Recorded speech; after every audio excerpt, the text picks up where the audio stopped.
Welcome back to my channel Vini's voice fresh flavours every other day. இன்றைக்கான recipe பார்த்தீங்கன்னா பொன்னாங்கண்ணி கீரை வச்சு ஒரு சூப்பரான கடையில் செய்ய போகிறோம். அண்ட் வீடியோக்குள்ளே போகிறதுக்கு முன்னாடி என்னோட வீடியோ ஃபஸ்ட் டைம் பார்க்குறேன் என்னோட சேனல் மறக்காமல் சப்ஸ்கிரைப் பண்ணிக்கோங்க. அண்ட் வாங்க வீடியோக்குள்ளே போயிடலாம். ஃபஸ்ட் பொன்னாங்கண்ணி கீரையை கழுகி அதை கட் பண்ணி எடுத்து வச்சுக்கோங்க. இது 2 வகை இருக்குது. நான் க்ரீன் கலர் எடுத்திருக்கேன், இன்னொன்று ரோஸ் வித் க்ரீனாகவும் இருக்கும், அதையும் கூட நீங்கள் யூஸ் பண்ணிக்கலாம்.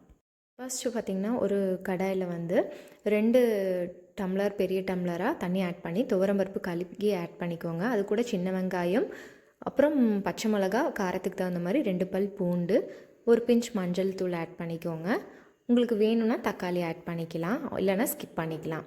இதெல்லாம் நல்லா வேக வச்சுருங்க. பருப்பு வந்து நல்லா இந்த மாதிரி வெந்து வரணும். வெந்து வந்த டைமில் அப்போ வந்து நீங்கள் கட் பண்ணி வச்சுருக்க பொன்னாங்கண்ணி கீரையை வந்து உள்ளே ஆட் பண்ணிக்கோங்க. உங்களுக்கு தண்ணி பத்தலை அப்படின்னா கூட நீங்கள் கொஞ்சம் சுடுதண்ணி ஆட் பண்ணிக்கலாம். இந்த மாதிரி நல்லா கலந்து விட்டுட்டே இருங்க. அதாவது 15லேருந்து 20 நிமிஷம் அப்படி டைம் எடுத்துக்கோங்க மொத்தமாக. இந்த மாதிரி ஒரு கன்சிஸ்டன்சிக்கு வரணும். அதுக்கப்புறம் ஒரு சின்ன தாளிப்பு கரண்டியில் வந்து தேங்காய் ஆட் பண்ணிக்கோங்க. தேங்காய் காஞ்சதுக்கப்புறம் கடுகு, அது கூட சீரகம், அப்புறம் கருவேப்பிலை, கொஞ்சமாக சின்ன வெங்காயம் எல்லாம் தாளிச்சிட்டு அந்த இதில் ஊற்றிட்டு கொஞ்சமாக உப்பு வேணுங்கிற அளவு ஆட் பண்ணிக்கோங்க. அதுக்கப்புறம் இதை நல்லா கடைஞ்சி விட்டுக்கோங்க.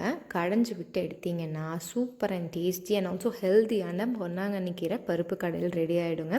நீங்களும் ட்ரை பண்ணி பாருங்கள். அவ்வளோ ஒரு ஹெல்த் பெனிஃபிட்ஸ் உள்ள ஒரு ரெசிபிங்க இதுக்கு. பிகாஸ் உங்களுக்கு கண் பிரச்சனையாக இருக்குது, தோல் பிரச்சனை, முடி வளரணும் அப்படின்லாம் நினைக்கிறீங்கன்னா இந்த ரெசிபியை வந்து கண்டிப்பாக நீங்கள் எடுத்துக்கோங்க. இன்னுமே பார்த்தீங்கன்னா டைஜஷன் ப்ராப்ளம்ஸ், சுகர் இருக்கவங்களாம் அதை கண்டிப்பாக சாப்பிட்லாம். ஸோ மறக்காமல் ட்ரை பண்ணி பார்த்து எப்படி இருந்துச்சுன்னு சொல்லி கமெண்ட் பண்ணுங்கள். அண்ட் இந்த மாதிரி மோர் வீடியோஸ்க்கு என்னோட சேனல் மறக்காமல் சப்ஸ்கிரைப் பண்ணிக்கோங்க. அண்ட் பக்கத்தில் இருக்க பெல் ஐக்கானை ப்ரெஸ் பண்ணால் தான் நான் போடுற வீடியோஸோட நோட்டிஃபிகேஷன்ஸ் உங்களுக்கு கிடைக்கும். See you, bye, stay tuned.